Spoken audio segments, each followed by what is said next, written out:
This morning, we wanted to focus particularly on this issue of campaign finance reform. And as Michael suggested, the amount of money that's being spent in the political process has really grown to an unprecedented level, both at the federal level, but also increasingly at the state and local level. And from our perspective, we think that that poses some challenges to a representative democracy. So the purpose of this morning's panel is to hear from five individuals who have a variety of views on the role of money in politics. So to my right is Scott Gessler. He's the Colorado Secretary of State, and Scott was elected in 2010. To Scott's right is Larry Noble. Larry is the president and CEO of Americans for Campaign Reform, which is based in New Hampshire, and Larry is the former general counsel to the Federal Elections Commission based in Washington, D.C. To Larry's right is Bob Edgar, who's the president and CEO of Common Cause, a national organization that's worked on these issues for many years. John Zakim is an attorney here in Denver, and John has worked on worked in a campaign finance position for a number of presidential campaigns, President Bush and Senator McCain's campaign. And finally, we have to the far right, although, Ken, I don't think that's true politically this morning, but otherwise, former Senator Ken Gordon, who now and recently formed CleanSlateNow.org, which tracks campaign finance issues. The Supreme Court decision in 2010 on Citizens United sort of changed the course of the electoral process and essentially allowed companies to contribute as much money, and individuals and labor unions, as they wish to. Some contend that that has become a distorting and pernicious fact in electoral politics. Others suggest that that is really a good thing and encourages greater freedom of speech and access to the process. I think Citizens United was probably one of the worst decisions among many that the Supreme Court has made in recent years, and it actually overturned 100 years of law. I think one of the major problems we face in this country is that we now do equate money with speech, and this goes back prior to Citizens United. We believe in a system of small donor public funding. We're really we have a serious problem because of Citizens United, because it is really alienating a lot of the voters. It is alienating a lot of the citizens. They just don't see that they can match up. Yes, it does take money to speak, but if that is, at the end of the day, our value in a democracy, that means the people with more money will have more speech, will drown everybody else out, and are the ones who are going to influence the debate. And that's not my concept of democracy. We're either going to be a nation that's of and by and for the people, or of and by and for large corporations and the wealthy. And we're quickly seeing special interests take over the public's interest. You know, money can stifle speech. Corporations are important, but they're not people. And Citizens United set the wrong direction. Why should corporations who already could put money into politics have the ability to dip in to their corporate treasury without permission from their shareholders and stockholders, spend those politically, and why should labor unions have the same power? What was it the day before Citizens United that led people to believe that money wasn't already tainting our political system? The problem that is presented by Citizens United, I don't see as changing the landscape very much in terms of a practical effect on races. I think that the First Amendment is pretty clear. We have a right to associate, and that right is not restricted thus far to individual citizens separate from corporations. The slippery slope that presents itself is limiting corporations' ability to participate under the First Amendment in our society in other aspects of commercial interest or other values. I think what the court did in Citizens United is vindicate a foundational right in our system, and I don't believe that the enhanced participation by any organization, corporate, labor union, individual, should be something that we would discourage. So I think Citizens United was properly decided.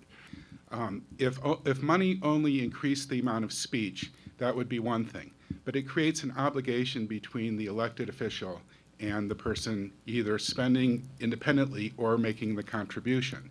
And that obligation then slants the political landscape towards the people that have money.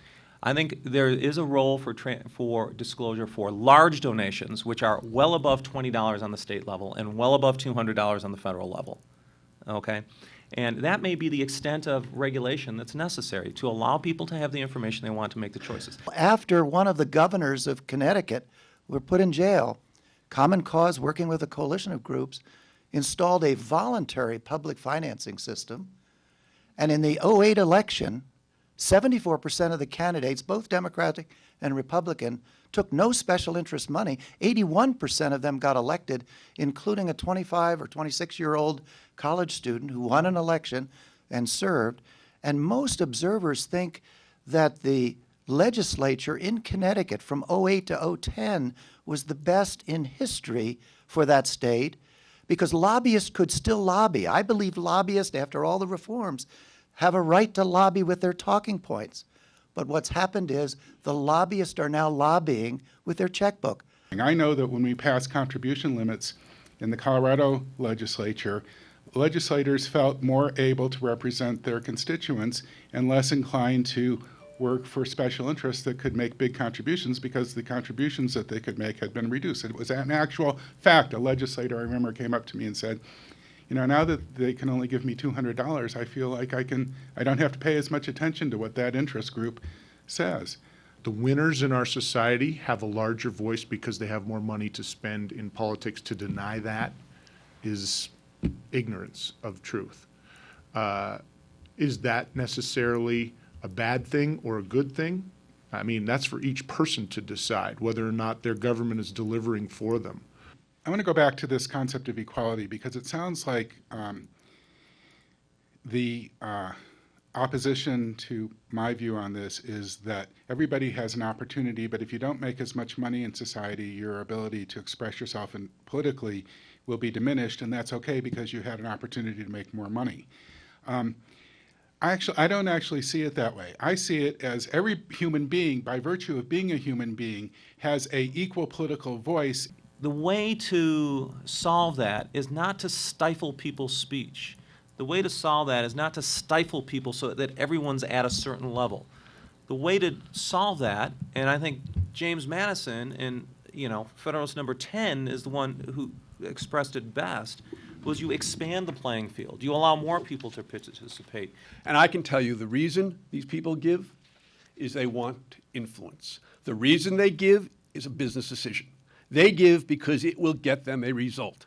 If they did not think so, they would not keep their jobs very long if they were giving out corporate contributions or if they were raising money for candidates. What do we spend this money on? 80 and 90% of it is spent on television. And when the public airways belonged to the public and not belonging to Disney and General Electric and Murdoch and all of those, it was a public access.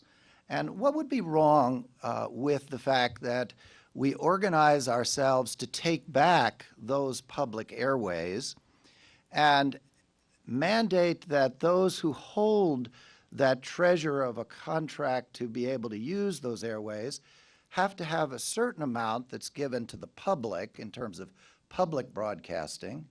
And then 60 days before the election, why not we transfer that to public access for the candidates, particularly those that have won their primaries, to have free access and not have them spend billions of dollars on television commercials, but have themselves either on air speaking truth to power, their own views, and let the average ordinary citizen see them. If we did that, wouldn't we lower the necessity for all these billions of dollars that we're flooding into the system? Here in Colorado, to bring it back home, we have a proposal on the ballot in a few weeks, Amendment 65, which would recommend, it's a non-binding recommendation to our delegation, congressional delegation, to take steps to move on overturning Citizens United and having constitutional amendment. So I'd like to bring it back home here with this idea that Scott has mentioned about the role of the marketplace, the role of the public, voters having the options to make some choices here. The reason campaign finance is here is because the people in power have wanted it to be here. If we want a change in government, if we want to affect those who are in office, if we want our voices to be heard, to boil it down to the democratic notion that Senator Gordon espouses, look at the outcome of the system that we've imposed thus far. It hasn't changed anything. It's perpetuated the status quo. And so why not try something different? Something that the founders put into the system originally, which is everybody has the right to speak, everybody has the right to spend their money, everybody has the right to collect together with people of similar views. Say what you want so long as you don't hurt anybody else. That's what campaign finance should be about.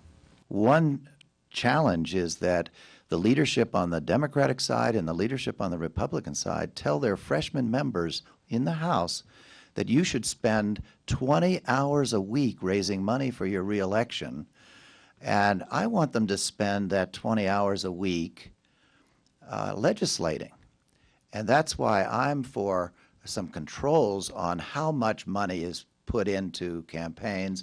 And I think there ought to be an Amendment 65. When you look at the most competitive races we have, whether they're in Congress or whether they're in the state, the most competitive races, the one where people are most energized, the ones where people are most informed, are the ones where the most money is spent. And the reason why is because that's what mobilizes people, and that's what enables people to express their opinions, and that's a measure of the type of interest you have. Money ultimately is a means to an end, and that means to the end is robust debate. The way we make the system work is we open it up and we encourage more people to be involved rather than choosing winners or losers or trying to engage in that social engineering where we know best. Because ultimately, I think, freedom is a very disruptive force. And when you allow people to do things and do things with their resources in an unlimited way, it goes off in directions we never know and we can never predict. And that's a good thing because it keeps us as a dynamic, forward-moving society and one that's not stifled by the dead hand of people saying this is best and that's best and we're going to control how you can participate and how you can't.